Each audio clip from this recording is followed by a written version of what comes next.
We just finished Tom Devlin's Alien Museum next door, and now it's time for the original Tom Devlin Monster Museum. This has been here for years. This will be, I believe, our third time going through here. When you head to the restroom before you go into the museum, see even some pictures here of Tom. So I know that's Tom with Tony Todd, his Candyman, and that's King Hodder in the back. Little Rob Zombie down below, and even ICP. We love some ICP action. And of course, Tom, I'm going to make the coolest bathroom door ever. It's actually the lid of a coffin. So it looks like you're going into a coffin where you go into the restroom. Very, very awesome. I don't know if it's an actual real wooden coffin or something he created, but it's still cool nonetheless. We just entered into Tom Devlin's Monster Museum, and the first creature we come upon is Phantom of the Opera. It is very dark and creepy in here. And right next to him, unless he buddies, both real ugly, that's Nosferatu. I remember everything in here was created by Tom Devlin, so it's his rendition, so it's not made to look exactly like what it was in the Universal Monsters or whatever else. It's what he wants them to look like. So appreciate for what they are and have a great time. If not, this creepy Quasimodo will come right down on you. Heading deeper into the Monster Museum now this time. Now everybody knows the Osmo is not very good in the dark, so we're going to do the best we can and see what we can do. And again, photos and videos are permitted. It is asked no flash. So we again appreciate that. And we're going to go in and see us some monsters. This is an excellent rendition of Boris Karloff's The Mummy. I really like that. From his face all the way down to his wraps. And his homie right next to him is Lon Chaney as the Wolfman. Got that hairy face and bulging eyes. And his eyes are bulging probably because he's terrified of what stands across from him. That is Frankenstein's monster right there. Better known as Frankie. And he is just towering over all the other monsters, hanging out, just waiting for somebody to attack. He's probably still looking for little Maria. And as you travel from room to room here in the Monster Museum, you never know what you're going to see as you round the next corner. So here are some ape figures from Planet of the Apes. I don't really think that's very horror or creepy, just kind of weird sci-fi. But they are right across from mine and Maria's favorite. We love Creature in Black Lagoon. That's probably our favorite Universal monster. Close second to Frankie. And this may not be Frankie, but I still love him growing up too. That's Herman Munster and his son, Little Eddie. And I think Eddie needs to get his eyebrows threaded with Maria next time she goes. Give him a little bushy right there. Now we're definitely getting to the more modern horror icons that we know. Got little Wes Craven's Freddy Krueger right there. Love his wet, dripping face. He looks so creepy. Next to Freddy, a little Bruce Campbell from Evil Dead. He's gonna chop Freddy's claw off with his. He's a little bigger chainsaw than a claw. And of course, you got Ghostface from Scream. And we love the whole front of the house for Halloween. That's an excellent Michael Myers. You just get that feeling in here in the dark that any minute these creatures are going to come to life, jump out, and just grab you. And now, although Tom Devlin didn't work on the actual Chainsaw Massacre movies, he did work with King Hodder on the video game. So to recreate the movements and stuff, they got some masks in here, and even a chainsaw they used. Very, very interesting. We really love this Chainsaw Massacre right here. That is a great face. But our favorite in this room has to be Grandpa. This guy looks so lifelike. That is the creepiest. It's kind of funny that there's a man with a chainsaw in his hand, another one with a knife for fingers, but yet the scariest person in here is this old guy just sitting in a wheelchair. He creeps me out. Now we're heading into a forest, going across a wooden bridge here. There's a couple creepy faces across from us. Not quite sure who that is, but he's freaky nonetheless. And this guy says he is called Behind the Mask, the Rise of Leslie Vernon. But this is just awesome. Totally feel like we're in a haunted house right now, when really, we're in a museum. It's kind of like a 2-for-1. I'm not sure what these monsters are from either, but they are creepy also. Look at they're melting. They've been dipped in a vat of acid that he's sitting in. His ribs are out, and you can see almost all of his face is gone. And this guy over here is just starting to rot away all the way through the rest of the museum. And you can't have a monster museum without the different versions of Jason Voorhees. So we have many of the faces of Jason, all the way from all the deformed up to the modern mask right here. I don't know, I think it's my favorite. It's one I recognize the most. He's coming under the water, and in that iconic hockey mask with his machete on his waist. Very cool. That guy's tall. He must be almost 7 feet tall right there. This next exhibit is one of the few things in the whole entire museum that was not built by Tom himself. So the backstory on this is great. So this right here in the middle, this is the actual spider gremlin from Gremlins 2, the new batch. So this was actually made by Rick Baker. This is a Screams piece right here. And it says in the sign that it was purchased at an auction by two gentlemen, and one of them being Michael Carbonaro, the comedy magician. And when they got the piece, they realized how big it was, and they had nowhere to store it. So they offered it to Tom for a limited time to put it on display here. So he didn't even have to pay for it, you had to own it, but yet here it is in an amazing museum. So he has a win-win situation for him right there. Beautiful screen-used piece. Look at that huge abdomen back there. Yeah, I would love to have that also, but I agree, it is gigantic. As we travel past the Gremlin puppet, we come upon some more Friday the 13th. Now, I have said it in the past, although I love the horror genre of everything, especially Halloween, haunts, mazes, and everything else, I actually am not a huge horror movie fan. I think most of them are pretty cheesy. I'm very selective on what I like. So I've never seen any Friday the 13th, believe it or not. But I believe this is Jason X. I know I've never seen that. He is the craziest one, kind of futuristic looking and metal. And over here, I'm not sure which movies these are from, but obviously all Jason. So we're just going to check them out and enjoy them for what they are.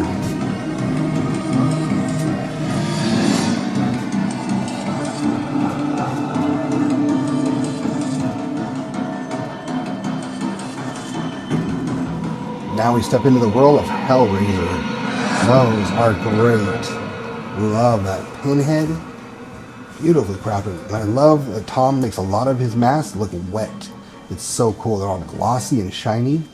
They're going to be like dripping blood. Those are amazing pieces. Really like that a lot. I've seen that movie one time, a long time ago. I think I need to rewatch that one for sure. I remember it was a trip. This is an excellent depiction of Michael Berryman from The Hills Have Eyes. That is so cool. And I love his necklace, the bones, and the teeth even right there. And you spin around, coming to my favorite. Now this is my favorite horror movies. I love Chucky. Favorite one, Seed of Chucky. Glenn is the best. You know he's not here right now? Doesn't matter. Still love him. But Chucky and Tiffany are great too. I don't know why she got a really wonky eye, but that's still two very cool dolls right there. And Tommy just hooked you up. You can come in here, and right here you took a picture inside of your own Good Guys box. So you too can be a good guy doll. And this guy right here, he is nightmare fuel. He will definitely come to life and kill you any day he can. And it looks like we stumbled upon some clowns. Coming out of the sewer grate, we have the one and only Pennywise. And he looks hungry and drooling for his next victim right there. And who other than Pennywise we have in here? But two of my favorite clowns ever. We have Killer Clowns from Outer Space. And I would say all of them, my favorite is Shorty. His little gloves. He is so cool. Those are amazing. Two things that we would love to have in our house right there. I don't know if they're life size. I think the clowns are bigger, but those are still amazing to see here in Tom Devlin's. And as I spin around, this is another one of my favorite horror characters ever. This is Warwick Davis's Leprechaun. That face is great. The whole costume and everything. Very good pieces in here. And next to him, Tony Todd as the Candyman.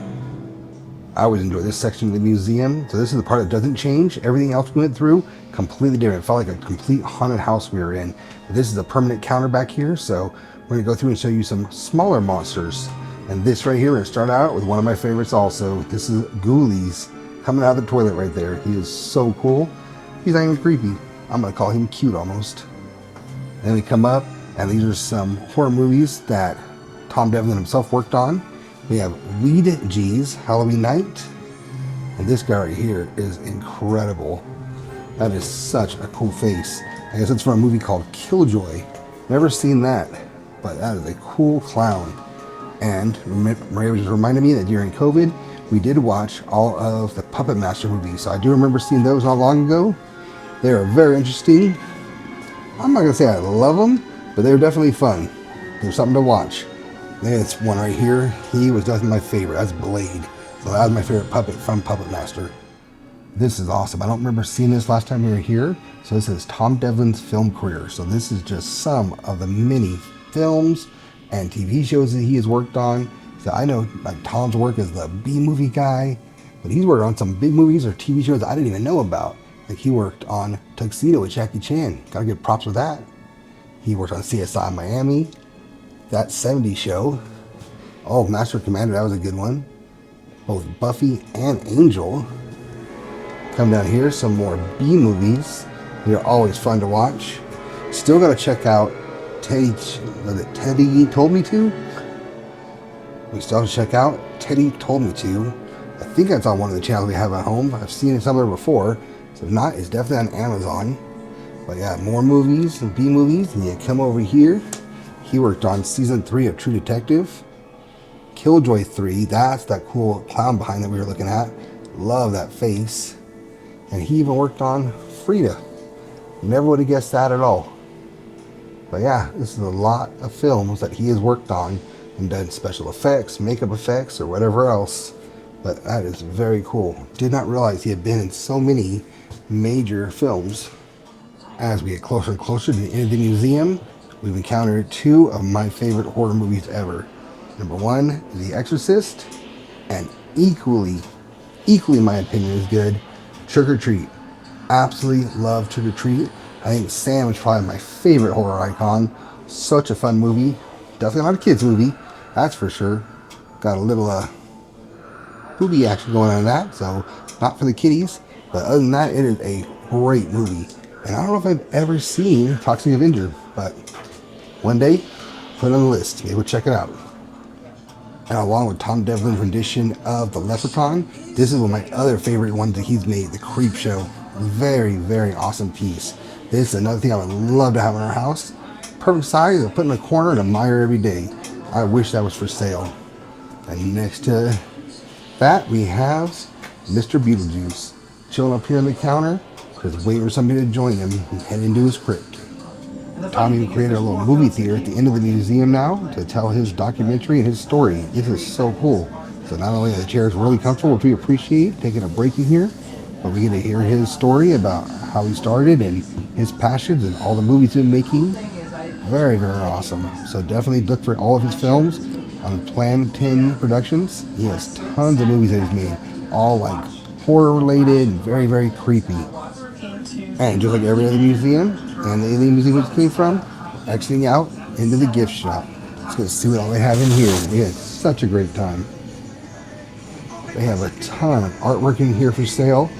It's from garbage pail to even an electric chair that was made for Corey Taylor as a photo op that he used. And that's for sale for $500. And recreation of all the masks from the Slipknot guys. That is really awesome. Love to have that in our house. I would use that to watch TV. And if you're a press penny collector, Tom even has his own press penny machine here. So he has 4 selections. Those are amazing. Yeah, I love the one right here that's just like the sign out front. That was really cool. But that is awesome. I know you have your own pennies. And I remember here in the past, Tom Devlin actually had his own makeup school here. So I walked back here. This is where the makeup school was. He turned into his own little arcade. So what better than Tales from the Crypt pinball machine, Addams Family, and why not? You know, some Judge Dredd. So a couple of machines in here that you can play. But yeah, I remember back in here, this is where his school was. But I don't think it is a school anymore. Look at the storage now. You can definitely come in here and play some horror video games if you like.